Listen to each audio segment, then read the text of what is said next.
पूर्ण परमात्मा पाप कर्म दंड को भी काट सकता है। अभी तक जिस भी संत व महापुरुष से मिले उन्होंने यही बताया कि पाप कर्म फल भोगने से ही समाप्त होगा। वो प्रभु कौन है जो पाप कर्म को काट देता है, वो काल के बंधन से छुड़वा देता है। उसका क्या नाम है, पूजा की विधि क्या है? कृपया अवश्य सुनिए जगत गुरु तत्वदर्शी संत रामपाल जी महाराज के अमृत वचन। नमस्कार दर्शकों। दुख, दर्द और अदृश्य शक्तियों की चुनौतियां एक व्यक्ति को भीतर से बिल्कुल खोखला कर देती हैं। लेकिन जब इंसान को सही मार्ग मिल जाए और पूर्ण परमेश्वर के आश्रय अपना सर्वस्व सौंप दे तो ऐसे लाभ प्राप्त होते हैं जिनकी वर्तमान में कल्पना करना भी असंभव है। ऐसे ही लाभ प्राप्त हुए हैं सोनीपत हरियाणा की रहने वाली कमला जी को। इनकी जिंदगी में दुखों का पहाड़ टूट पड़ा था। किसी ऊंचा तांत्रिक ने कहा था कि आपका सब कुछ नष्ट हो जाएगा। इस भय से घबराई हुई कमला जी ने रो रो कर भगवान को पुकारा और अंत में परमात्मा ने इनकी सुनी भी। पूर्ण परमेश्वर स्वरूप तत्वदर्शी संत रामपाल जी महाराज जी की शरण ग्रहण करने के बाद इन्हें ऐसे अविश्वसनीय लाभ हुए हैं जो हम पहले सिर्फ कथाओं में सुना करते थे। कहते हैं ना, राम भरोसे जो रहे वो पर्वत पर लहराए। ऐसा ही एक चमत्कार इन्होंने भी बताया कि जब कमला जी भगवान के भरोसे सब कुछ छोड़कर सत्संग में गईं, तो पीछे से परमात्मा ने इनके सारे गेहूं स्वयं साफ कर दिए। साथ ही अदृश्य शक्तियों का साया इनके घर से दूर हुआ और बेटे को जीवन दान मिला। अब आप स्वयं सुनिए कमला जी के जीवन परिवर्तन की सच्चाई, उनकी आप बताई। नमस्कार जी। नमस्कार जी। क्या नाम है जी आपका? मेरा कमला नाम है। कहाँ से आए हैं बहन जी आप? सोनीपत शास्त्री कॉलोनी। बहन जी, संत रामपाल जी महाराज से नाम दीक्षा आपने कब ली? संत रामपाल जी महाराज से दीक्षा मैंने 2003 में ली। संत रामपाल जी महाराज से नाम दीक्षा लेने से पहले आप क्या भक्ति साधनाएं करती थी? ये जो 3 लोक की भक्ति है सभी करती थी।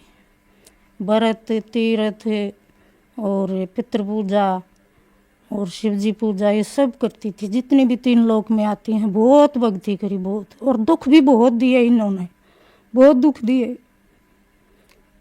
तो फिर आप संत रामपाल जी महाराज की शरण में कैसे आई?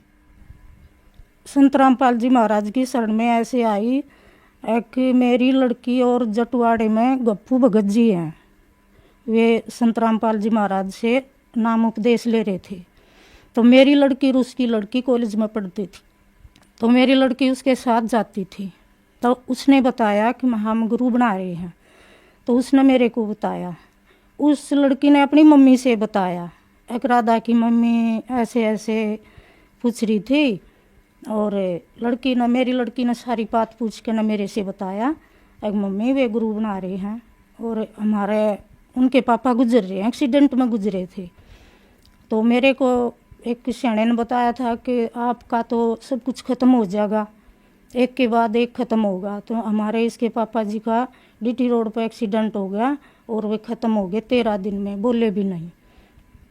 तो मैं तो घूम रही थी, कहीं परमात्मा मिल जाए, रो रही थी। भाई परमात्मा तो है ही नहीं, परमात्मा होते तो मेरी सुधि लेते, मेरी प्रार्थना सुनते। मैं रोती थी और मैं कहती थी, भगवान आप कहाँ हो, मैं तो बहुत दुखी हूँ, परमात्मा आओ मेरा दुख सुनो। तो परमात्मा ने मेरी सुनी। तो मेरी बेटी ने बताया, माँ वे गुरु बना रहे हैं, आपने जाना ज़रूरी है। तो मैं उसके पास गई, फिर उसने बहुत बात बताई गुरु जी यहाँ की, वैसे बता रही थी। तो मेरे हृदय में ऐसा हो गया, एक एक बात सच्चाई लिखी जा रही है। और मैं चलती आना में बोली, जोत लग रही थी, मैं बोली मुका बे मैं जोत के आगे दंडवत प्रणाम कर लूँ? बोली हाँ बे कर ले, ये तो सबके भगवान है। तो मैंने दंडवत प्रणाम करी। तो मैं बोली, मका हे भगवान, हे गुरु महाराज, मैं आपके योग्य हूँ तो मेरे को भी बुलाना। तो भगवान ने मेरी प्रार्थना सुनी और मैं सत्संग सुन के आई गई। संत रामपाल जी महाराज दर्शन देने लग रहे, तो मैं लाइन में लग गई। तो मैं गुरु जी के पास गई, संत रामपाल जी महाराज के पास गई। तो मैं देखते हैं ठाडू रोने लग गई। परमात्मा बोले वे क्यों रोई सिर पर हाथ धर के? मैं कहा गुरु जी मैं तो बहुत दुखी हूँ। गुरु जी बोले बे अब आगे दुखी नहीं होगी, तू फार्म भरते नाम ले ले। मैंने अपना फार्म भरवा दिया, नाम ले लिया, नाम लेके घर आ गई। बहन जी, आपने बताया जैसे कि आप संत रामपाल जी महाराज के दर्शन करने गए और संत रामपाल जी महाराज ने आपसे कहा कि आज के बाद आप दुखी नहीं होगी, तो क्या संत रामपाल जी महाराज से नाम दीक्षा लेने के बाद आपके दुख दूर हुए? हुए, बहुत दुख दूर हुए। एक तो शुरू में तो हुआ कि मेरे कलेजे में मतलब तेजाब सी बनती थी लीवर में, बहुत डॉक्टरों के पास घूम ली और कोई आराम नहीं हुआ। दवाई खाती इतना आराम रहता, फिर ऐसे ही हो जाता। और वो है ना, नाम लेते एक साथ एकदम तो छूमंतर हो गया, दर्द नहीं रहा मेरा कोई भी, आराम तो रोटी खाती खूब, सब कुछ ठीक हो गया। और फिर 1 महीने के बाद रणबीर भगत के यहाँ पाठ 5 दिन के खुले पाठ हुए थे, तो यहाँ सत्संग सुनने आई। तब है ना गुरुजी घर घर सत्संग किया करते थे और 5 दिन के खुले पाठ थे। यहाँ परमात्मा आए और हमें पता लग गया। तो पहले दिन तो सत्संग सुन गई, दूसरे दिन बेटा बोला, बड़ा बेटा नाम नहीं ले रहा। वो बोला अब तू रोज सत्संगों में घूमिए, घर का काम मत करिए। मैं बोली भाई के काम अटक गया, मेरे को काम बता, तेरा काम करके जब जाऊंगी। वो बोला गेहूँ संवारने हैं, गेहूँ बोने हैं, उनमें जोगने थे। मैं बोली बेटा चाहिए दिवे के चांदने में संवारूँ, मैं तेरे गेहूँ संवारूँगी और मेरे को सत्संग से मने मत कर, मैं सत्संग सुन कर आऊँगी। और मैं सत्संग में आ गई। सत्संग में आ गई तो सत्संग सुना, 5 दिन का सत्संग सुन के बेटी बोली दोनों, अग माँ गेहूँ संवारने हैं भाई, फिर तेरी गला लड़ाई करेगा और तेरे से अकेली से नहीं संवरेंगे, हमारे 2 दिन की छुट्टी है, हम तेरे गेहूँ संवरवा दे। मैं ठीक है बेटी। पल्ली पे 7 दड़ी गेहूँ काट के घेर रखे थे ठेके में, तो मगा बेटी लागो तुम इतना मैं आ रही हूँ। तो वे देखने लगी तो जो उनमें गेहूँ में एक भी जो नहीं पाए, सब परमात्मा ने साफ कर दिए। मेरे मालिक संत रामपाल जी महाराज ने वे सारे जो चुग दिए। परमात्मा ऐसे दुख दूर करते हैं अपनी आत्मा के, जो परमात्मा की शरण में रहते हैं और अपने नियम निभा के भक्ति करते हैं। परमात्मा एक एक बात इसी सुना है, जो शाम को याद करके सो गए और परमात्मा से मन मन में प्रार्थना कर लिए, परमात्मा ये होना देना चाहिए, तो परमात्मा सुबह वो पूरा कर देते हैं। संत रामपाल जी महाराज पूरा कर देते हैं, कमी नहीं छोड़ते हमें। और दूसरा लाभ ये हुआ, मेरे बेटे का एक्सीडेंट हो गया, बहुत तगड़ा एक्सीडेंट हो गया। वो नाम दीक्षा ले रहे थे, फिर वो शादी में चले गए, उसने अपना नियम तोड़ दिया। दारू प्यादी बच्चों ने साथ में होके ना वो दारू पी ली, आती आना एक्सीडेंट हो गया उसका। यहाँ से सारा मुंह पाट गया, ये जबड़ा आड़े का टूट कर अंदर घुस गया, आड़े तंसली टूट गया, हाथ टूट गया और ये दिमाग पे चोट गहरी लगी। बेटा कोमा में चला गया। तो 3 दिन का एक्सीडेंट था। मैं संत रामपाल जी महाराज के पास पहुंची, करो था वो तो मैंने प्रार्थना करी, मैं रोऊं। गुरुजी बोले बेबे क्यों रोवा है? मैं कहा गुरुजी बेटे न तगड़ा एक्सीडेंट कर लिया। बोले बेटी गलती कर रहा है, गलती में चोट खा रहा है, अब कुएं में डाक मारेंगे तो मर रहेंगे। मैं कहा हाँ गुरुजी गलती तो है ही, गलती तो कर रहा है।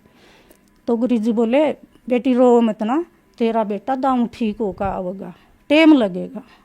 मेरे विश्वास हो गया भाई गुरु के वचन झूठे नहीं होते। संत रामपाल जी ने बोला अब तेरा बेटा दाऊं ठीक होगा आवेगा, और तो मेरे मन में विश्वास हो गया। हाँ संत रामपाल जी ने बोल दिया तो बेटा ठीक हुई होगा आवेगा। सब रोते बोले पैसे लग गए इतने, बेटा ठीक नहीं हो। मेरा बेटा 1.25 महीना कोमा में रहा और मेरा ये विश्वास रहा कि परमात्मा ठीक करेंगे एक दिन, ऐसा तो हो ही नहीं सकता, मेरा बेटा ठीक हो जाएगा। डॉक्टर ने यही बताया था अगर भाई थारे अच्छे दिन होंगे तो बच जाएगा, नहीं तो हम तो कुछ नहीं कर सकते, हमने तो जो कुछ करना था वो कर लिया, ये हमारे बस की बात नहीं है। सब घर परिवार के कहते नहीं इसका बेटा ठीक नहीं होगा, बेटा तो ठीक नहीं होगा, एक दिन जाएगा एक दिन जाएगा। और मैं कहती नहीं बेटा ठीक होके आएगा, मेरे गुरुजी ने संत रामपाल जी महाराज ने बोल रखा है अगर बेटा ठीक होकर आएगा तो आएगा। तो मेरा बेटा एक दिन ठीक हो गया, 1.25 महीने में कोमा में रहा, फिर बेटा ठीक होएगा। परमात्मा ने उसको हटके जन्म दिया। तो बेटा वहाँ से अस्पताल से आए पीछे, मैं एक दिन लेके गई गुरुजी के पास, संत रामपाल जी महाराज के पास। तो मैंने बताया गुरुजी ये है वो बेटा एक्सीडेंट में चोट खाई थी। गुरुजी बोले बेटी काल के मुँह में तो खोस के लाया हूँ तेरे बेटे ने, इसका जीवन दान नहीं था तो परमात्मा ने मेरे बेटे को जीवन दान दिया। और परमात्मा तो ऐसे लाभ देते हैं। एक दिन भक्तनी का फोन आया, बोली बेतड़ का पणवासी है, सत्संग में जाएंगे, चलेगी? मैं बोली हाँ बे चलूँगी। तो मैंने श्याम ने सोचा सुबह वक्त जाऊँगी, काम कुम करूँगी, मगर पैसे देखूँ बटुए में। मैंने देखा बटुए में 100 रुपये पाए, तो मैंने सोचा 100 रुपये तो थोड़े रहेंगे, और 200 रुपये होते तो मैं चली जाती, घर पर और पैसे नहीं थे। तो मैंने सोची पड़ोसना के जाएगी, नहीं कहेंगी सत्संग में जा है और पैसे मांग के जा है। मैंने किसी पर नहीं मांगे, मैं सो गई मनसा मार के। सुबह उठ के मैंने ताला खोला, तो ताला खोल के और दीवार में आड़ी थी, उस आड़ी में ताला धरने लग गई, तो उस आड़ी में 200 रुपये धरे पाए मैंने। तो परमात्मा ऐसे देते हैं अपने भगत को, दुखी नहीं होने देते। तो एक दिन मेरी जेठ की लड़कियां की शादी थी, तो उनने सफेदी करी थी। तो वो बोली आके बे शादी होगी, आपके घर में भी मेहमान बैठेंगे, तुम भी सफेदी कर लो। मैं बोली वे हम तो ना करते। बोली कुछ तो बच रही है गोली गड़ाई, और कुछ और मंगा ले, सफेदी करवा ले। मैं बोली ना बे हम नहीं करते। वह पीछे पड़ी रही, ने बोली ये करवा लेना है। मैं चल कोई बात नहीं। तो पैसे तो थे नहीं, ये तो माँ बेटी बतला रहे थे।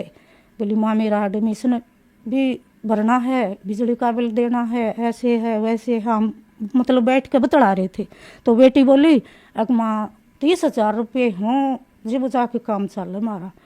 मैं कहा हाँ बेटी, मैं कहा खर्चा तो गणाए है। तो परमात्मा ने ऐसी दया करी, वो जो सफेदी करने लग गए तो कमरा खाली कर दिया, सामान बाहर बेड पर रख दिया, और दिन में सफेदी करके शाम ने बेटी बोली आके लिया माँ ये सामान रख दूँ मैं भी इसमें, और ये कमरा सूख गया। मैं कहा ठीक है बेटी रख दे। तो बेटी ने सारा सामान रख दिया। तो बेड के ऊपर एक थैली रहेगी, उस थैली में 31,000 रुपये परमात्मा ने ऐसे दिए। तो संत रामपाल जी महाराज ने हमारी पुकार गैल सुन ली। तो बेटी बोली माँ मेरे को पैसे पाए। मैं कहा बेटी पैसे कहाँ से आए? माँ ये सारा सामान उठा लिया और ये थैली बेड पर पाई है। माँ बेटी ये कहाँ से आए? परमात्मा ने तो बहुत दया करी। आगे कल से हमने न्यू बता रहे थे कि भाई 30,000 रुपये हों जब काम चल रहा है। परमात्मा ने 31,000 रुपये बेटी ने गिने। परमात्मा ने बंदी छोड़ सतगुरु रामपाल जी महाराज ने 31,000 रुपये दे दिए। तो परमात्मा बहुत लाभ दिए, बहुत लाभ दिए। और तो छोटे मोटे तो होते ही रहते हैं। और फिर जो बड़ा बेटा है उसकी शादी नहीं हो रही थी, वो नाम नहीं ले रहा। तो मैंने एक दिन परमात्मा से वैसे ही जो तक प्रार्थना करी, ये परमात्मा ये नाम भी नहीं ले रहा, इसकी शादी भी नहीं हो रही, और ऐसा है कि ये ब्याह आ जाए, एक बहू आ जाए तो मैंने भी सुख हो जाए। तो परमात्मा ने 10 दिन भीतर ऐसा सूत बैठाया कि परमात्मा ने 10 दिन भीतर मेरा बेटा विवाह दिया। और ऐसी शरीफ बहू आई है, बहुत शरीफ है, मेरा कहना मानती है, और ऐसे लाभ करते हैं बंदी छोड़ सतगुरु रामपाल जी महाराज। नाम लेने से पहले एक सियाने से पूछा मैंने कि भाई हमारे घर में बहुत नुकसान हो रही है। तो वो सियाने ने बताया कि भाई थारे घर में जिंद है और ऐसा उपरा है कि एक के बाद एक ख़त्म हो जाएगा। हमारे इसके पापा तो चले गए थे, और न बोले एक के बाद एक ख़त्म हो जाएगा। मैंने सोचा ये तो भाई गलत बात होगी, सब ख़त्म हो जाएंगे तो क्या रहेगा। फिर परमात्मा का नाम पता चला और बंदी छोड़ सतगुरु से नाम लिया, और मालिक ने वो जिंद भी ऐसे भगा दिया। और बेटे का एक्सीडेंट होया, एक बेटे से जीवन दान दिया, और एक बेटे का एक्सीडेंट होया, उसको भी परमात्मा ने ऐसे बचाया। 5 जने बैठे थे गाड़ी में, और गाड़ी ने 2 पथले खाए, और किसी के भी चोट नहीं लगी, किसी को भी। वो तो नाम भी नहीं ले रहा था। परमात्मा ऐसे सुख देते हो हमको। सतगुरु रामपाल जी महाराज की शरण में नहीं जाते तो हम तो खत्म हो जाते, कदे के खत्म हो लेते। परमात्मा की दया से सारा सब कुछ चल रहा है। बहन जी, संत रामपाल जी महाराज से नाम दीक्षा लेने के बाद आपको बहुत सारे लाभ प्राप्त हुए। तो जो श्रद्धालु आज आपको देख रहा है, खास करके वो बहनें जो बहुत दुखी हैं, उनके लिए आप क्या कहना चाहेंगे? उनके लिए कहना चाहती हूँ, हाथ जोड़ के प्रार्थना करती हूँ, हे बहन माता सब आओ, बहन भाइयों और माता पिता सब आओ, और संत रामपाल जी महाराज की शरण में आओ। ये तो हम भरम में बुला रखे हैं। 3 लोग की भक्ति में ऐसे बांट दिए कि कभी पत्थर पूज रहे हैं, कभी देवता पूज रहे हैं, कभी कुछ पूज रहे हैं, और इतने दुखी हो गए, इतने बिरान माटी होगी मारी। जो असली भगवान है वो तो मिला ही नहीं, उसका किसी ने भेद नहीं बताया। ये परमात्मा खुद आए हैं, संत रामपाल जी महाराज आए, और संत रामपाल जी महाराज ने सारी बात खोल के बताई जो हमारे समझ में आई है। ए बहनों, दुखी मत हो, अब दुखी होने का टाइम नहीं है। पूर्ण परमात्मा संत रामपाल जी महाराज आए हुए हैं, अब हमें सारे दुख दूर करेंगे। और नाम दीक्षा लो और अपने दुख दूर करवाओ, और मुक्ति का मार्ग है ये। दुख दूर करेंगे और मुक्ति का भी मार्ग है। एक दिन ऐसा आएगा कि दुख भी दूर होंगे और सुख शांति और परमात्मा सब कुछ देते हैं, और एक दिन हम यहाँ से चले जाएंगे, मुक्ति मिल जाएगी, हट के जन्म भी नहीं होगा हमारा। हमने सुना है कि कुछ लोग कहते हैं कि संत रामपाल जी महाराज ब्रह्मा विष्णु महेश की पूजा छुड़वाते हैं। इन बातों के पीछे क्या सच्चाई है? देखो, पत्थर पूजे से कुछ नहीं मिलता। परमात्मा कहते हैं पत्थर पूजे हरि मिले तो मैं पूजू पहाड़, ताते चक्की चल रही पीस खाए रहा संसार। तो पत्थर पूजने से कुछ नहीं मिलता। भक्ति परमात्मा ऐसी देते हैं कि भाई यहाँ सारी भक्ति देंगे, 3 लोक की भी, अगली भी, और जो सार नाम है उसकी भी आगे महामगा मुक्ति मिलेगी। बहन जी, संत रामपाल जी महाराज से कैसे जुड़ सकते हैं? संत रामपाल जी महाराज से टीवी में चैनलों पे और पीली पट्टी आती है, उस पर सारा पता दे रखा है, और फोन नंबर भी है। और जो ये गीता तेरा ज्ञान अमृत और ज्ञान गंगा, उसमें सारा पता है। और उसमें देखो, पढ़ो और समझो, और नाम दीक्षा लो और अपना उद्धार कराओ। धन्यवाद जी। सच्चा है। दर्शकों, अभी आपने सुने संत रामपाल जी महाराज से दीक्षा प्राप्त करके सुखी हुए भक्त के अनुभव। अब देखिए जगत गुरु तत्वदर्शी संत रामपाल जी महाराज के मंगल प्रवचन। तो वस्तु कहाँ ढूंढे, कहाँ किस विद लागे हाथ, एक पलक में पाइए बेदी ले लो साथ। तो ये दास इन सदग्रंथों का जानकार बना के, तत्वदर्शी संत बना के कबीर भगवान ने आप उसके बच्चों के लिए भेज दिया। अपनात्मो अविलंब काम करो यू, कहते समझा है तो सर दर पाओ और भौर नीरे ऐसा दाव। तो ये गरीबदास जी कहते हैं, गरीबदास ये वक्त जाते हैं, रो गए इस पैरे न, हाथ से मानो शरीर छूट गया, भक्ति यथार्थ मिली नहीं, तो फिर रोया करोगे इस समय को। कहते हैं मानुष जीवन दुर्लभ है, मिले न बारंबार, और तरवर से पत्ता टूट जा वो फिर नहीं लगता डार। अब जो प्रसंग चल रहा है हम आते हैं उसी पर कि परमात्मा की परिभाषा क्या है और काल किसे कहते हैं। तो ये प्रसंग पूरा हुआ कि यथार्थ भक्ति कौन सी है, और वो स्थान एक ऐसा है जहाँ जरा मरण नहीं होता। वहाँ जाने के बाद प्राणी फिर लौटकर कभी संसार में नहीं आते, और वहाँ जरा और मरण नहीं है, वृद्ध अवस्था और मृत्यु नहीं है। और यहाँ दोनों डेफिनेट है, मृत्यु भी है और वृद्ध अवस्था भी है। लंबी उम्र होगी तो वृद्ध अवस्था है, बीच में मर गया तो 100 पहाड़ टूट जा परिवार के ऊपर, कमाने वाला एक था, बच्चों का क्या होगा, हुआ तो वृद्ध अवस्था तो बूढ़ी मौत होगी। कहने का भाव ये है, जब तक हम परमेश्वर की शरण में नहीं आते तब तक हम काल की रेंज में रहते हैं, और जब हम कबीर भगवान की शरण में आ जाते हैं हम काल की रीत से बाहर हो जाते हैं। फिर उसका विधान हम पर लागू नहीं रहता, हम परमेश्वर की शरण में आ जाते हैं। और समर्थ की शरण में जो आ जाता है उसको फिर बाहर का व्यक्ति दुखी नहीं कर सकता। उसको स्वयं पता होता है कि इस आदमी के इस शरणागत को छेड़ दिया तो ये तेरा बक्कल तार देगा। तो इसी प्रकार हम समर्थ की शरण में आ गए हैं। आप कबीर भगवान वो समर्थ है, वो कादिर परमात्मा है, उसकी शरण में आ गए। उसकी शरण ना त्यागना, इतना ध्यान अवश्य रखना। छोटा मोटा कष्ट भी आपको होता है नाम लेने के बाद, तो ऐसे समझना जैसे एक बिल्ली बच्चे उत्पन्न करती है और 2-4 दिन के बाद उन बच्चों को दूसरे घर में ले जाती है, क्योंकि वहाँ वो ये देखती है कि कहीं तेरे बच्चों को यहाँ खतरा ना हो जा। और इस बात से उसके बच्चे भी परिचित होते हैं कि हम अपनी माँ के संरक्षण में हैं, और वो उनको जबान अपने मुख से पकड़ती है। इसके तीखे दांत होते हैं बिल्ली के, तीखे, और उनको पकड़ती है। और बच्चों को पीड़ा भी होती है, वो ऐसे सुकड़ जाते हैं, ऐसे लटक जाते हैं, और महसूस होता है कि इनको दांतों का दर्द भी है, लेकिन बोलते कतई नहीं, चुपचाप रहते हैं, उस पीड़ा को सहन करते रहते हैं, क्योंकि उनको पता है कि हम अपनी माँ के साथ हैं। ये थोड़ा बहुत कष्ट भी है तो हमारा जीवन रक्षक है, रक्षा हो रही है। तो उसको उठाकर वो दूसरे सुरक्षित स्थान पर अन्य मकान में ले जाती है, सबको बारी बारी वहाँ पहुँचा देती है। कुछ दिनों के बाद वहाँ देखती है कि यहाँ भी समस्या है, तो तीसरे मकान में कहीं और ले जाएगी। और वो बिल्कुल नहीं बोलते, क्योंकि उनको पीड़ा भी हो रही है, लेकिन उनको विश्वास है कि माँ के मुख में हम भले ही पीड़ा हो रही है, लेकिन हमारी जीवन रक्षा हो रही है। इसी प्रकार कबीर भगवान की शरण में आने के उपरांत आपको छोटा मोटा कष्ट भी है, तो ना जाने आपका कौन सा पहाड़ जैसा दुख टल रहा है, ये विश्वास रखना, विचलित ना होना।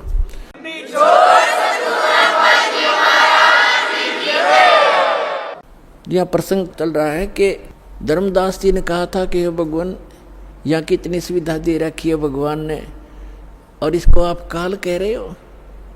परमात्मा ने कहा, धर्मदास, जैसे कसाई बकरे पालता है, उन बकरे और बकरियों के लिए वो कितनी सुविधा करता है, जिसकी अच्छी सेल होती है।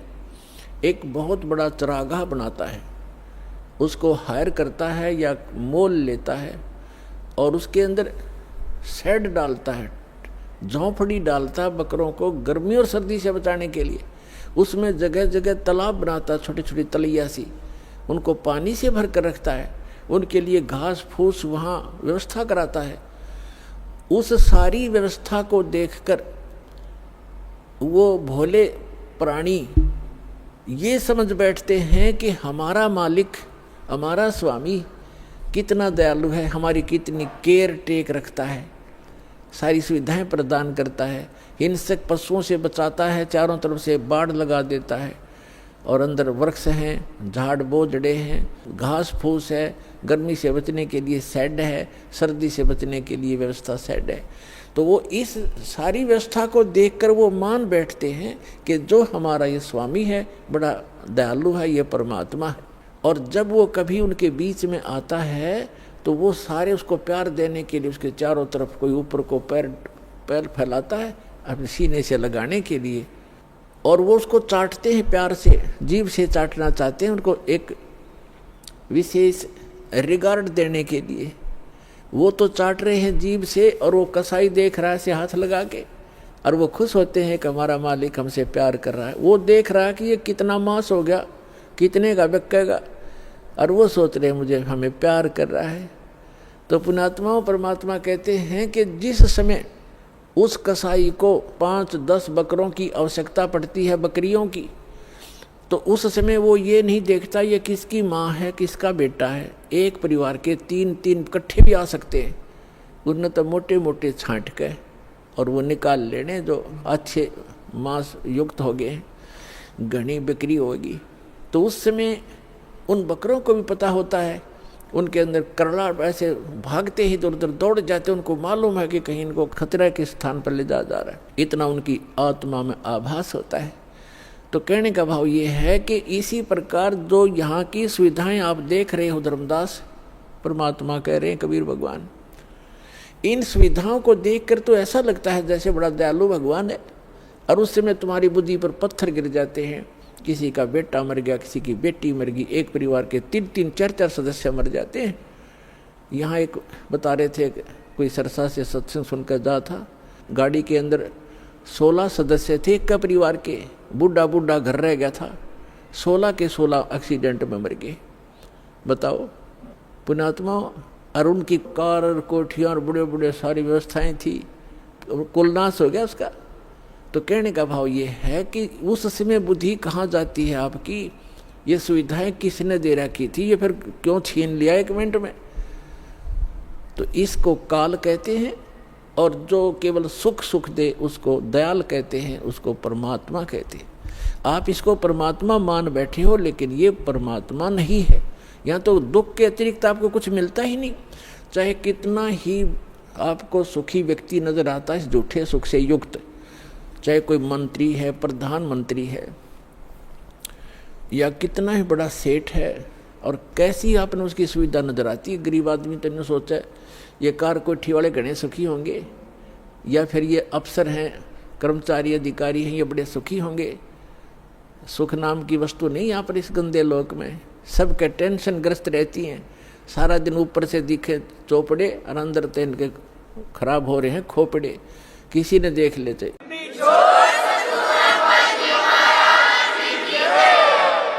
सभी टेंशन लिए फिरते हैं। तो वो टेंशन लेस स्थान जो प्लेस है वो सतलोक है, उसको सुख सागर कहते हैं। अपना आत्मा परमात्मा आप तक पहुंचने के लिए अब कैसी कैसी लीला करता है। मैं रोवत हूँ सृष्टि को, सृष्टि रोवे मोहे, गरीबदास इस वियोग को समझ न सकता कोई। जो जन मेरी शरण है ताका हूँ मैं दासे, गेल गेल लाग्या फिरूं हूँ जब तक धरती आकाशे। पुण्यात्मा परमात्मा कहते हैं जो मेरी एक बार शरण में आ गया उसको मैं छोड़ूंगा नहीं, उसके साथ रहूंगा। ठीक है, उसका दुर्भाग्य है वो जो यहाँ से निकल नहीं पा रहा, फिर भी परमात्मा इतना दयालु है, आपके पीछे पीछे फिर रहा है।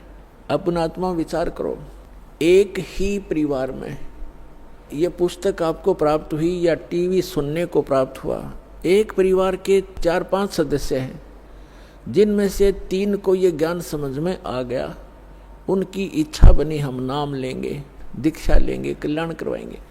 उन्होंने दीक्षा ले ली, प्रतिदिन अपना नित्य आरती श्रमणी और सारा कुछ कर रहे हैं, मंत्र कर रहे हैं, सत्संग में भी आ रहे हैं। और बाकी शेष 2 हैं वो बिल्कुल सोचते भी नहीं, कहते हैं तो भी नो के तुम ही कर लो, तुम ही पार हो जाना, हम तो फिर देख लेंगे। अब फिर क्या देख लेंगे, गधा बने पाछा तो कुम्हार देखेगा, आप क्या देखोगे। कड़ में मारेगा लठ, 2.5 मन का बोरा होगा कमर के ऊपर, फिर देख लेंगे।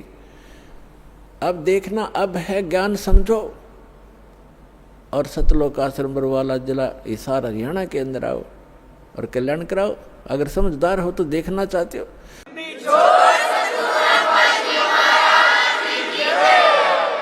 अब वो क्यों नहीं आते, जैसे कल का सत्संग जो था सुबह का, उसमें ये था कि 2 प्रकार से मानव शरीर प्राप्त होता है। एक तो पिछले पुण्यकर्मों के आधार से मानव शरीर लगातार 2, 4, 10, 50, 100 भी हो सकते हैं, ज़्यादा भी हो सकते हैं, लेकिन वो पूंजी समाप्त हो जाएगी, फिर 83 लाख योनियों में जाना ही पड़ेगा यदि उस मनुष्य जीवन के दौरान आपको तत्वदर्शी संत नहीं मिला। 2 प्रकार से मानव शरीर प्राप्त होता है। एक तो बता दिया आपको पूर्व जन्मों से, जैसे परमात्मा सन 1398 में सतलोक से चलकर आए थे, 1518 तक 120 वर्ष इस धरातल पर रहे, काशी के अंदर बनारस में जुल्हे के कार्य करते रहे और अपने बच्चों को एक समय में 1-1 हजार स्थान पर प्रकट होकर परमात्मा ज्ञान सुनाया करते थे, उनको लाभ देते थे, आशीर्वाद देते थे, सुख हो जाता था, वो मंत्र जाप करते थे। 64 लाख शेष हो गए थे उस दानक के, जुलाए के, एक गरीब झोंपड़ी में बैठे व्यक्ति के 64 लाख शेष इतना सुख दिया था परमात्मा ने। तो उस समय आपको चार्ज कर गया भगवान, कबीर भगवान, और उससे आपके मनुष्य जीवन होते हुए आ रहे 64 लाख शेष थे उस टाइम। 64 लाख, ना कोई मीडिया था, ना कोई माइक स्पीकर था। वो परमात्मा असंख्य रूप बना सकता है। तो जिस कारण से उसने आप सभी को चार्ज किया, आपके मनुष्य जीवन होते हुए आ रहे हैं और आप पूजाएं भले ही दूसरी करते रहे, लेकिन पूर्व जन्म की बैटरी चार्ज थी आपकी, आपसे आपको सुख मिलते रहे। फिर भी कोई दुख क्रम का आता है तो आप इधर उधर भागते रहे, कोई मंदिर में, कोई गुरुद्वारों में, कोई पहाड़ों पर, कोई गुफाओं में, या किसी संतों की खोज करते रहे, उससे लाभ कुछ नहीं होना था आपको। और दूसरी प्रकार के जो व्यक्ति हैं, आपको बताया कि जैसे एक तो 83 लाख सभी प्राणियों के शरीरों में से गुजर के निकल के एक मानव शरीर टर्न वाइज मिलता ही मिलता है, स्त्री या पुरुष का। तो जो ऐसे 84 लाख योनियों से निकल कर आए हैं वो काल के पक्के हैं, वो काल की फर्द में चढ़ गए, वो काल की रजिस्ट्री में है। अब वो भक्ति नहीं कर सकते।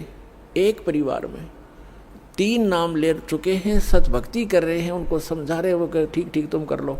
ये भी शुक्र है कि वो उनको मना नहीं करते, नहीं तो वो काल के दूत उनको भी मना कर दे, तुम भी नहीं जाओगे, ऐसा नहीं कर दोगे। ऐसा बताया परमात्मा ने कि जैसे ये कोयल क्या करती है, कोयल पक्षी है, ये अपना अलग से घोंसला बना करके अंडे उत्पन्न नहीं करती, क्योंकि उसके अंडों को काग खा जाते हैं, छोड़ते नहीं। इसलिए वो एक चतुरता, ऐसा फार्मूला अपना रखा उसने, जैसे मादा कौवी ने अंडे उत्पन्न किए घोंसले में, और वो जाती है चुग्गा चरने इधर उधर, वो देख लेती है कि चलेगी काफ़ी दूर, तो उसके घोंसले में अपने अंडे उत्पन्न कर देती है। अब जो कौवी आती है वापस, वो असमंजस में पड़ जाती है कि कौन से मेरे हैं, कौन से दूसरे हैं। तो वो इस असमंजस में उन चारों के चारों की ही परवरिश करना प्रारंभ कर देती है। और जब वो बच्चे उत्पन्न होते हैं तो एक जैसा कलर होता है, कोई पहचान नहीं होती उनकी, बिल्कुल सेम टू सेम रहते। और वो कोयल उस पर नज़र रखती है घोंसले पर कि अब ये कितना उड़ारी भर रहे हैं, कितनी दूर तक जा सकते हैं। तो तब वो दूसरे दूर पेड़ पर बैठ के अपनी बोली बोलती है, कुहू कुहू की आवाज़ लगाती है। जो कोयल के बच्चे होते हैं उनको प्रभाव होता है उनका, वो एकदम ऐसे ऐसे देखते हैं। जब वो फिर बोलती रहती है तो उड़कर वो अपनी माँ की बोली से आकर्षित होकर अपनी माँ की तरफ उड़कर चल पड़ते हैं। अब कौवी उनके पीछे पीछे उड़ती है कि मेरे बच्चे गए, कोयल आगे उड़ जाती है, दूर वृक्ष पर बैठकर फिर कुहू कुहू करती है, वो बच्चे फिर वहाँ से उड़कर आगे भाग लेते हैं।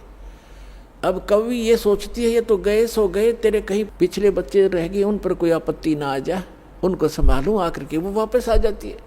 तो कहने का भाव ये है कि उस घोंसले में 4 बच्चे थे, 2 कोयल के 2 काग के। कोयल वालों के वहाँ बोली असर कर गई, काग वालों के वहाँ में भी नहीं, वो देख नहीं रहे, वहीं बैठे आराम से। तो इसी प्रकार समझना, जो परमात्मा के पूर्व जन्म के संस्कारी बच्चे हैं, संस्कारवश एक ही घर में जन्म भी है, जो काल वाले हैं वो नहीं मानेंगे, और जो कोयल के बच्चे हैं वो सतलोक आश्रम बरवाला में जल्दी आ लेंगे, ज़्यादा देर नहीं लगाएंगे।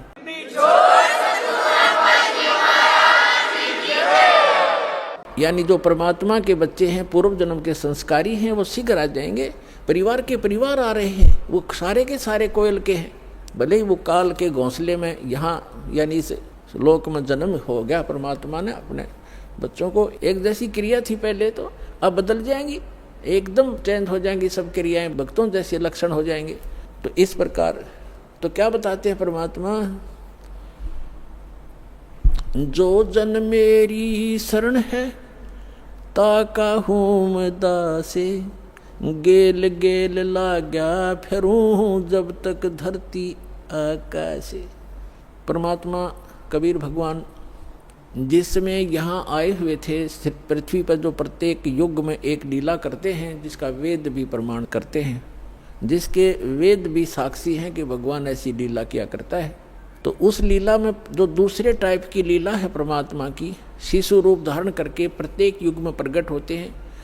और कमल के फूल के ऊपर, कमल का फूल तो जल पर ही होता है, अंडरस्टूड है कि वो नारायण होते हैं। नार माने जल, आयन माने उस पर आकर विराजमान होने वाले नारायण कहलाते हैं। तो परमात्मा कबीर साहब यानी अमर पुरुष, सत्य पुरुष, आदि पुरुष जिसको कहते हैं, परम अक्षर ब्रह्म, वो ये लीला करता ही करता है। उस लीला को करने के लिए सन 1398 में संवत 1455 ज्येष्ठ सुदी पूर्णमासी को वो परमात्मा सतलोक से चलकर आए थे, और काशी शहर के बाहर एक तालाब में, सरोवर में विकसित कमल के फूल के ऊपर एक नवजात शिशु का रूप धारण करके विराजमान हुए थे, जैसा कि वो प्रत्येक युग में करते। उसमें नीरू नीमा नाम के मुसलमान जुलाहा थे, वो उठा कर ले गए।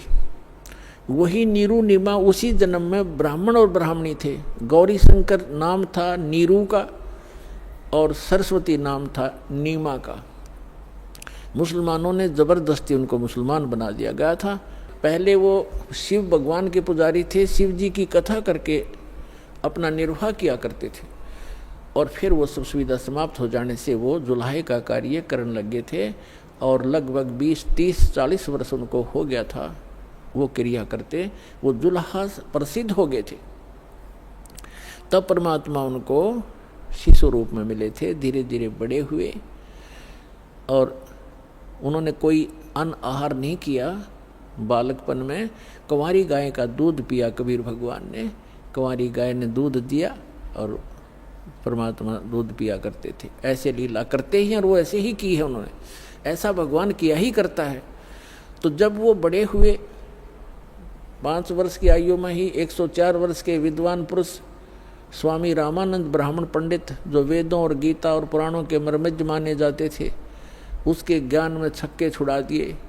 उस 104 साल के महात्मा ने जब परमात्मा को देखा, सब ज्ञान सुना, चरणों में शीश रखकर कहा था कि मैं भक्त मुक्त हुआ और भरम कर्म भया नाश और गरीब दास निज ब्रह्म तुम मेरा हो गया दृढ़ विश्वास।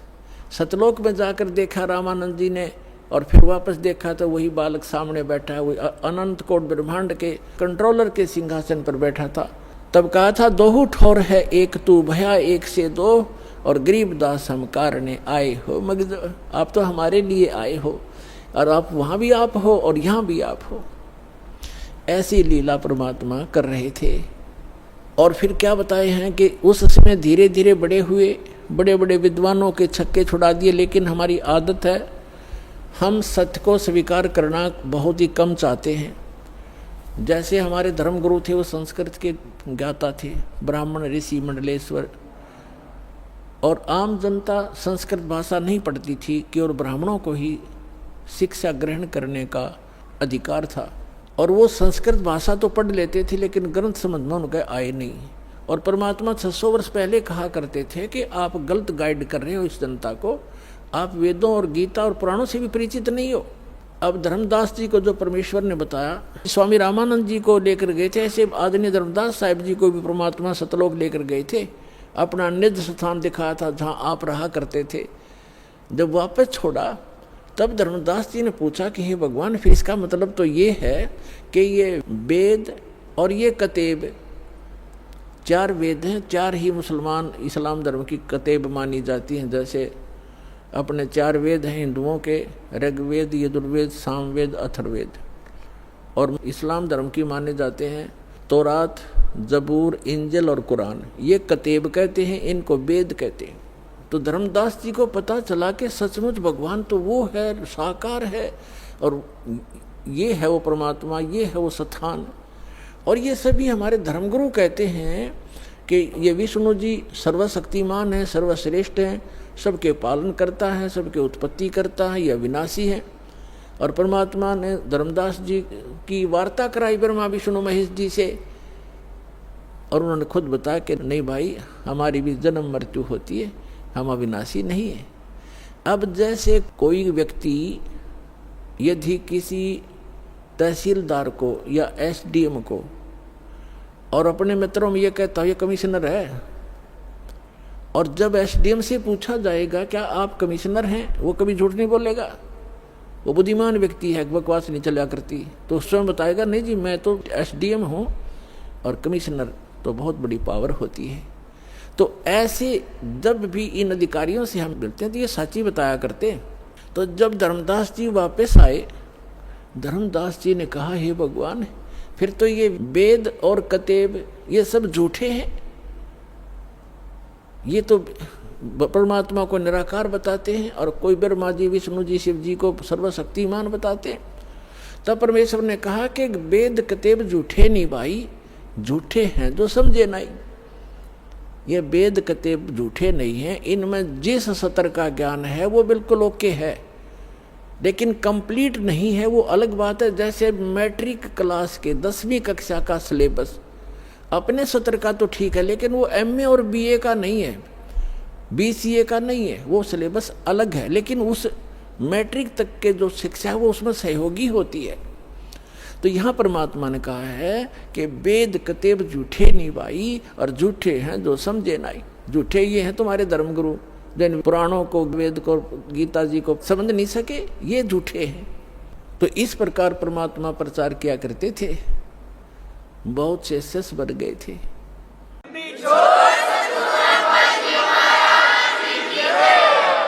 पुण्यात्मा, एक सम्मन नाम का एक मनियार था। मनियार को आप जानते होंगे।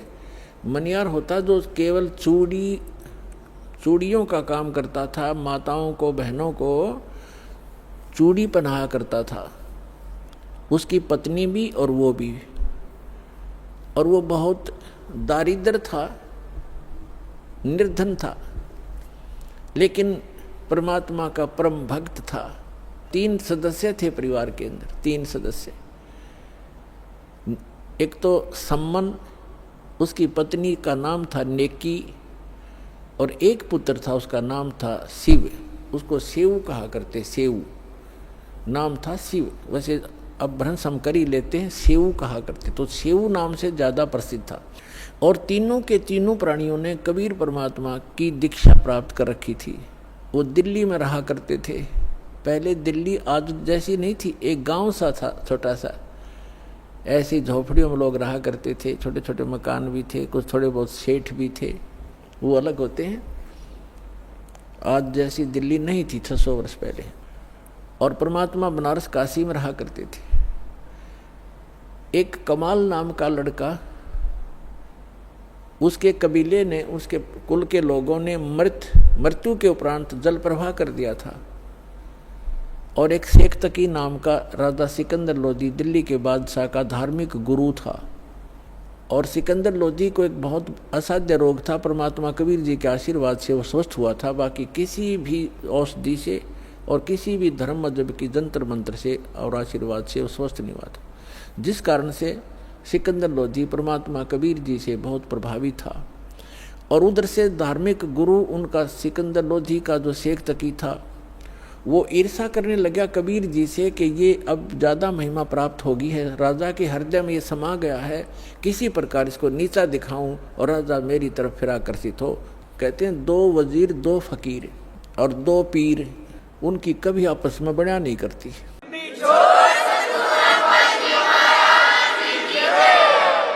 ये तो ऐसे समझ लो जैसे एक म्यान में 2 तलवार, कदे देखी सुनी ना कान।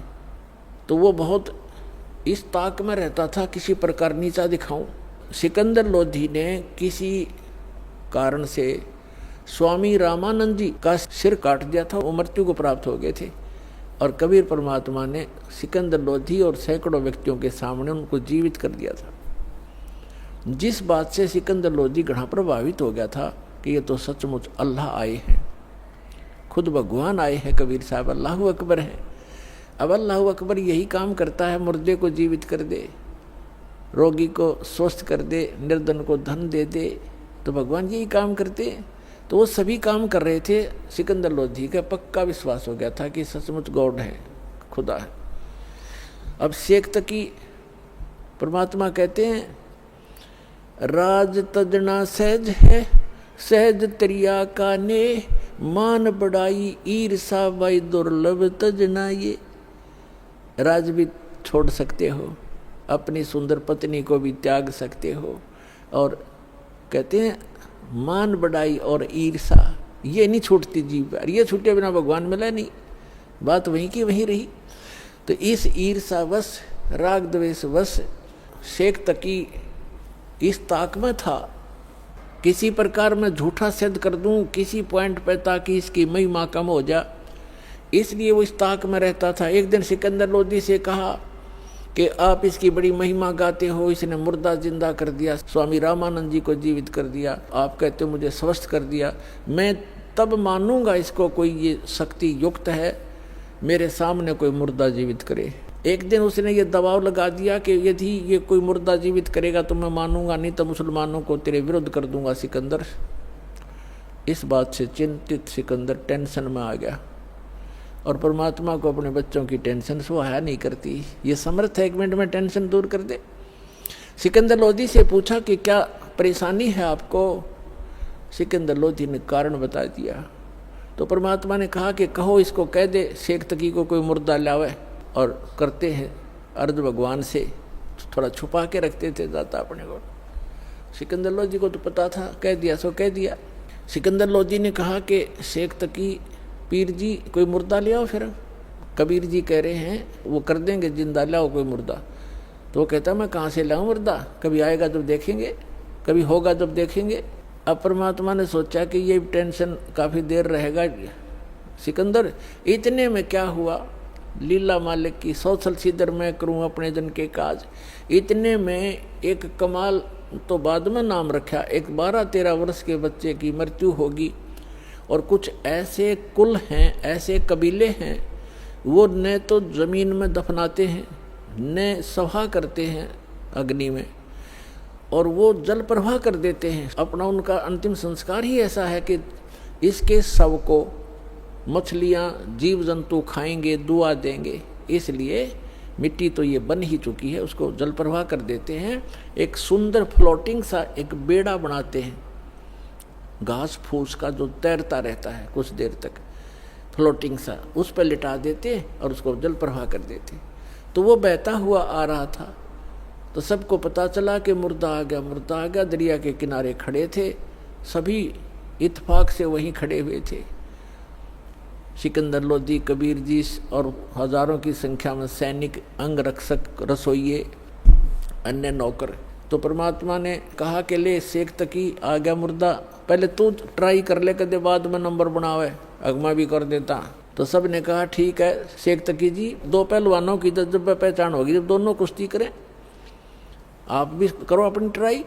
तो लगा फूं फूं करने, वो मुर्दा चला गया 2 फरलांग 600-700 गज आगे को 800 फुट आगे नीचे, यानी जिधर से पानी बह कर जा रहा था डाउन स्ट्रीम में चला गया। तब वो कहने लगा शेख तकी कि ये तो बहाना चाहता था, अपने से बला टाड़ने के लिए कबीर तो बहाना चाहता था, मुर्दे कभी जीवित हुआ करते हैं, वो तो क़यामत के समय जीवित करेगा अल्लाह। तब परमात्मा ने कहा, ऐसे संकेत किया दाता ने, जो बहता हुआ जा रहा था ना डाउन स्ट्रीम में, तो ऐसे मालिक ने ऐसे संकेत कर दिया, वो मुर्दा जो बहता हुआ जा रहा था डाउन स्ट्रीम में, अप स्ट्रीम में चल पड़ा, जिधर से पानी बह कर आ रहा था, जैसे इंजन वाली नौका चलती है अपोजिट साइड में, और वहाँ आकर के जहाँ भगवान खड़े थे वहाँ खड़ा हो गया। नीचे से जल बह रहा है और वो सब ऐसे ऊपर तैर रहा है। तब परमात्मा ने कहा कि हे आत्मा, जहाँ भी है कबीर हुक्म से इस शव में प्रवेश कर और बाहर आ जा। इतना ही कहा था कि ऐसे ऐसे सारा शरीर कंपन हुई उस बच्चे में, और एकदम बैठा हुआ वो ऐसे खड़ा हो गया जल के अंदर, घुटनों पानी में, एकदम बाहर आया, आके प्रणाम किया, दंडोत प्रणाम किया परम पिता को। बोलो सतगुरुदेव।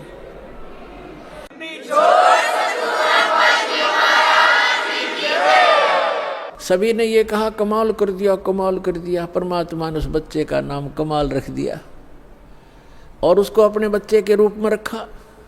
अब बच्चे को पता नहीं कौन माता थे कौन पिता थे, दाता ने वो बच्चा अपने पास रखा, उसको भक्ति दी। अब क्या है कि कुछ दिनों के बाद परमात्मा के संग रहने से उस कमाल के अंदर अभिमान आ गया। राज तजना सहज है, सहज तरिया का ने, मान बढ़ाई ईर्षा ये दुर्लभ तजना ये। अब क्या है कि परमात्मा लीला करते हैं, वो कुछ एज्ड हो गए लीला में शरीर में, और वो कमाल नाम का बालक 17-18 साल का हो गया, युवा, भक्ति मिल गई, ज्ञान रोज सुनाई करता, अपने मुंह बोले भगवान और पिता के साथ। वो तो सबका पिता है कबीर साहब, ऐसे तो सबका ही पिता है, सबका जनक है, सबका पालक है। अब ये गलती हो जाती है हमारे से, 4 बातें सीख कर, जो ज्ञान सुनकर हम स्वयं वक्ता बनकर प्रभुता के पात्र बनना चाहते हैं, ये जीव की सबसे बड़ी भूल और दुर्भाग्य होता है। तो परमात्मा ने देखा ये संगत भी ज्ञान के अभाव से, किसी को से थोड़े से ज्ञान के वचन सुन लिए दास से प्राप्त, और वो ठीक सा बोलने लग गया, और सब उसी की तरफ देखने लग जाते हैं, वाह वाह बहुत अच्छा बोलता है, खाक बोलता है बता। और फिर वही बात बिगड़ जाती है कि गुरु को तजय बजय सो आना ता पशुआ को फोकट ज्ञान। गुरु को छोड़कर अन्य पर आसक्त होते तो वो भी एक फोकट ज्ञान है उन लोगों का, जैसे हम भगवान को छोड़कर इस काल पर आसक्त हुए थे, आज ये दुख भोग रहे हैं। तो इस प्रकार हमने अपने पतिव्रता पद से भी नहीं गिरना है। ज्ञान भगवान का है, बोलने वाला किसी तरह बोल रहा है वो उसका ज्ञान नहीं है, तो उससे आकर्षित नहीं होना चाहिए हमने, नहीं तो फिर हम पतिव्रता पद से गिर जाते हैं, नाम रहित हो जाते। तो कितना ही कोई वक्ता बना फिर जाओ, वो कर्महीन इंसान है, जो फिर उसमें महिमा की भूख बन जाती है। यही रोग लग गया कमाल का। बहुत से जो संगत वाले थे वो कहने लगे, वाह भाई कमाल, आप तो गुरु जी से भी बढ़िया सत्संग सुनाते हो कबीर साहब से।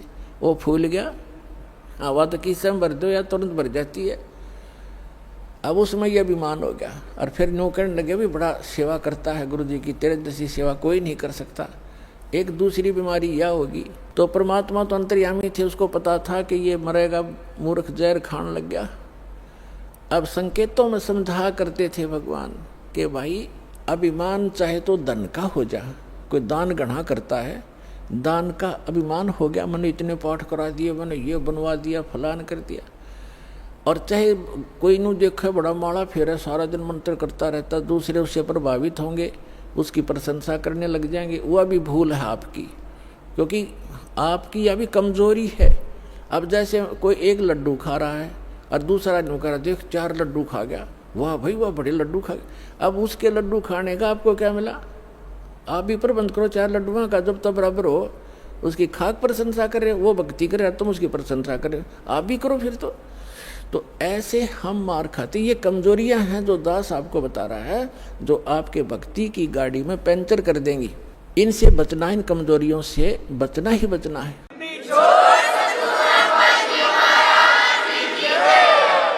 एक वृद्ध व्यक्ति था, डॉक्टर के पास गया और डॉक्टर ने देखा अस्थि पिंजर सा शेष है वृद्ध, तो वो कहने लगा, डॉक्टर जी मेरे पिंडलियों में दर्द रहता है। डॉक्टर बोला, जी कमजोरी के कारण है बाबा। तो कहने लगा, जी मेरी ऐसे सांथलों में भी दर्द रहता है, सांथलों में। डॉक्टर बोला, भाई कमजोरी है, कमजोरी है, कमजोरी, वीकनेस। वृद्ध कहने लगा, जी मेरे सिर में भी दर्द हो जाता है। डॉक्टर कहने लगा, कमजोरी है। अभी आपने सुने संत रामपाल जी महाराज के मंगल प्रवचन। आइए अब सुनते हैं संत रामपाल जी महाराज जी से नाम दीक्षा लेकर सतभक्ति करके अद्भुत लाभ प्राप्त करने वाले अनुयायियों के विचार।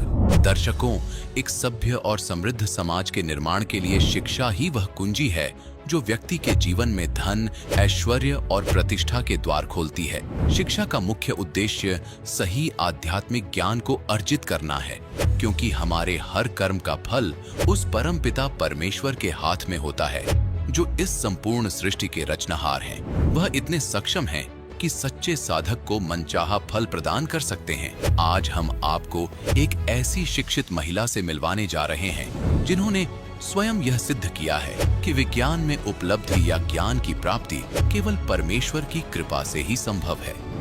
यह कहानी है छत्तीसगढ़ के दुर्ग जिले की रहने वाली निरुपम निशा जी की, जो अपनी जिंदगी से तंग आकर एक ऐसी नौकरी में फंसी हुई थी जिसके कारण इन्हें मजबूरी में अपने ही बच्चे को घर में बांध कर रखना पड़ता था। इस परिस्थिति के चलते इनका परिवार भी बिखर चुका था, लेकिन फिर इन्हें मिली सच्चे आध्यात्मिक ज्ञान की कुंजी, जिसने इनके दुखद जीवन का ताला खोल सुखी जीवन में प्रवेश दिलाया। ये सौभाग्य उदय हुआ जब इन्हें मिली जगत गुरु तत्वदर्शी संत रामपाल जी महाराज जी की शरण। उनके द्वारा बताई गई सत्य साधना करने से निरुपम निशा जी के जीवन में वह परिवर्तन आया जिसकी कल्पना भी नहीं की जा सकती थी। एक एवरेज छात्रा होने के बावजूद इनका दिल्ली एम्स में चयन हुआ है। अब सुनिए निरुपम निशा जी की कहानी उन्हीं की जुबानी। नमस्कार जी। नमस्कार। क्या नाम है जी आपका? मेरा नाम निरुपम निशा साहू, मैं छत्तीसगढ़ से हूँ, दुर्ग जिला से। संत रामपाल जी महाराज से नाम दीक्षा आपने कब ली?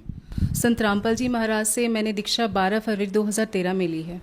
संत रामपाल जी महाराज से नाम दीक्षा लेने से पहले क्या आप कोई भक्ति साधना भी करती थी? जी, मैं दुर्गा माँ की भक्ति करती थी, हनुमान जी की भी भक्ति करती थी, और मैं 9 दिन उपवास करती थी भगत जी और सर जी। और मतलब मेरा ये कहना है, मतलब मैं जैसे लोग खाना एक टाइम खाते, मैं एक टाइम खाना भी नहीं खाती थी। मैं मतलब जैसे बोलना चाहिए वो दूबी का रस है ना, वैसा इतना मतलब कठोर उपवास करती थी मैं, तो बहुत ज़्यादा भक्ति में थी। और क्या मेरे जो पापा हैं उनके द्वारा मैं आध्यात्म में जुड़ी थी, तो बचपन से ही मैंने बहुत भक्ति की। तो दुर्गा माँ की, हनुमान जी की, मतलब जो भी व्रत उपवास आते थे, बहुत मतलब मुझे रुचि था, बहुत रुझान था, तो बहुत भक्ति करती थी भगत जी में। जी, संत रामपाल जी महाराज की शरण में आप कैसे आई? संत रामपाल जी महाराज की शरण में हमारे हस्बैंड के दीजिए जी हैं, उनके द्वारा हमें पता चला कि ऐसे संत रामपाल जी महाराज है जो कबीर परमात्मा की सच्चा ज्ञान बताते हैं, उनकी भक्ति बताते हैं, जिससे हमें मोक्ष प्राप्त होगा। तो वैसे हम संत रामपाल जी महाराज की शरण में आए। संत रामपाल जी महाराज की शरण में आने के बाद श्रद्धालु को बहुत सारे लाभ प्राप्त होते हैं, क्या आपके साथ भी कुछ ऐसा हुआ? जी भगत जी, बहुत लाभ हुए हैं। मालिक के लाभ तो हम पल पल अनुभव करते हैं, उनका मैं क्या बयान करूं, फिर भी मैं आपको बताऊंगी भगत जी। मेरा पोस्टिंग पीएससी के द्वारा रायगढ़ में हुआ था, जहां मतलब मैं अकेले मेरे छोटे बच्चे के साथ रहती थी और मेरे हस्बैंड हैं वो मेरे इन लॉज और बड़े बेटे के साथ रहते थे। तो कहीं ना कहीं हमारा परिवार समझ लीजिए बिखर गया था। और एक जो एडजस्टमेंट होता है मान मर्यादा के साथ में, जगत में जो लोग हैं वो चीज़ों को मतलब नहीं स्वीकारते हैं। तो बहुत सारी चीज़ें थी भगत जी, बच्चे का तबीयत खराब है तो मैं किसके भरोसे छोड़ूं, मुझे ड्यूटी जाना है तो बच्चे को मैं मतलब ताला लगा के जाती थी भगत जी। लिटरली बच्चा रोता रहता था, मतलब इतनी दयनीय स्थिति थी कि मैं कुछ नहीं कर पा रही थी। बहुत मैंने कहा 2 वक्त की समान रोटी मिलेगी मुझे या 1 वक्त की रोटी खाऊंगी, लेकिन मैं प्राइवेट नौकरी करूंगी नहीं चाहिए। सब गवर्नमेंट नौकरी के लिए जी जान लगाते, लेकिन मुझे नहीं चाहिए ऐसी नौकरी जहां मैं सुख शांति ही ना हो। फिर हमारे भगत जी बोले कि मतलब तुम इतना बोलती हो तो तुम कितना भक्ति करती हो, परमात्मा की शरण में हो फिर भी तुम्हें लाभ नहीं हो रहा, तो भैया तुमने कितनी भक्ति की।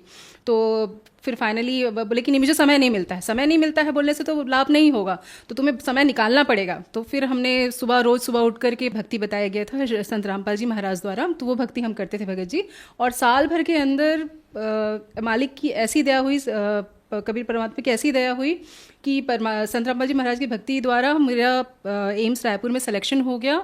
और वो भी सर जी प्रावीण्य सूची में, मतलब पहले नाम पे। मतलब मैं एक एवरेज स्टूडेंट हूँ, कहना चाहिए मैं बहुत गोल्ड मेडलिस्ट हूँ ऐसा नहीं, मतलब एक सामान्य एक एवरेज स्टूडेंट होकर के ऑल ओवर इंडिया में टॉप करना बोलने से मालिक की दया ही है भगत जी, और कुछ नहीं। इसके अलावा बहुत लाभ मिले भगत जी। मेरा छोटा बेटा मेरे साथ ही था, जैसे मैंने बताया आपको। तो उस समय गर्मी का मौसम था और ऐसा था कि कैसे भी हमें बस यहाँ से जाना है, ये था। तो सामान भी पूरी तरह से नहीं था। और 1 महीना बच्चा, जैसे बोला जाए सर जी कि 1-2 दिन के लूज मोशन में बच्चे की क्या हालत होती है, मतलब बड़े की हालत ख़राब होती है, तो एक बच्चा है तो उसे 102, 103 डिग्री टेम्परेचर, लूज मोशन, मतलब बहुत पस्त हो गया था बच्चा। आए दिन मेरे को हॉस्पिटल ले जाना पड़ रहा है। मतलब कहना चाहिए कि मैं बहुत डर गई थी। मतलब रोज़ मैं भगत जी को अपने हस्बैंड को फ़ोन कर रही हूँ, बोले कि यार क्या करें। जैसा ही परमात्मा ने दया रखी थी और 1 महीने तक मेरे बच्चे को तकलीफ थी, लेकिन वो बच्चा आज बहुत स्वस्थ है, कोई शिकन तक नहीं है उस बच्चे के इस पे। संत रामपाल जी महाराज के पास सच्ची भक्ति है जो कि और गुरु नहीं बता पाते हैं। ऐसी भक्ति संत रामपाल जी महाराज जी जो भक्ति बताते हैं उसमें हमारे पाप कर्म भी नष्ट होते हैं। बाकी गुरुओं का कहना है कि आप कितनी भी, मतलब आपके पुराने कर्म है जिसके कष्ट आप भोग रहे हो, लेकिन संत रामपाल जी महाराज जी जो हमें भक्ति बताते हैं उसमें हमारे पाप कर्म भी नष्ट हो जाते हैं, जिससे हमें जो दुख आता तो है लेकिन वो पल भर में नष्ट हो जाता है। बहन जी, आप रायपुर एम्स में डॉक्टर हो और जो दर्शक आज आपको देख रहे हैं टीवी पर, उनके लिए आप क्या कहना चाहेंगी? उत्तर दक्षिण पूरब पश्चिम फिरता दाने दाने नु, सर्वकला सदगुरु साहिब की हरि आए हरियाणे नु। हमारे भारत में, हमारे हरियाणा प्रदेश में हम एक संत आए हुए हैं जिसे बोलते तत्वदर्शी संत, जिसकी व्याख्या गीता अध्याय 4 34 श्लोक में बताया गया है कि कोई तत्वदर्शी संत है जो आपको पूर्ण ज्ञान देगा और आपको मोक्ष, उन्हीं की भक्ति, उन्हीं के द्वारा बताई हुई भक्ति करके आपको मोक्ष प्राप्त होगा। तो जिसके बारे में संत रामपाल जी महाराज सबको बता रहे हैं और जिस पर आज पहले तो कोई विश्वास नहीं करता, आज कई सारे जो शिष्य हैं वो उनकी शरण में आए हैं। तो इससे बड़ा उदाहरण क्या होगा लोगों के लिए।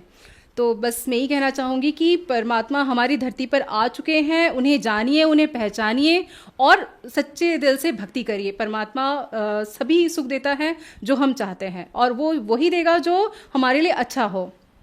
संत रामपाल जी महाराज से नाम दीक्षा कैसे ली जा सकती है? संत रामपाल जी महाराज जी से दीक्षा बहुत आसानी से ली जा सकती है। संत रामपाल जी महाराज का सत्संग आता है चैनलों पे, जिसमें नीचे एक पीली पट्टी चलती है और वहाँ एक नंबर दिया रहता है। उस नंबर पे कॉल करके हम जो हमारे निकटतम जो जिला में क्या बोलना चाहिए आश्रम है, वहाँ जाकर हम नाम उपदेश ले सकते हैं। धन्यवाद जी। धन्यवाद।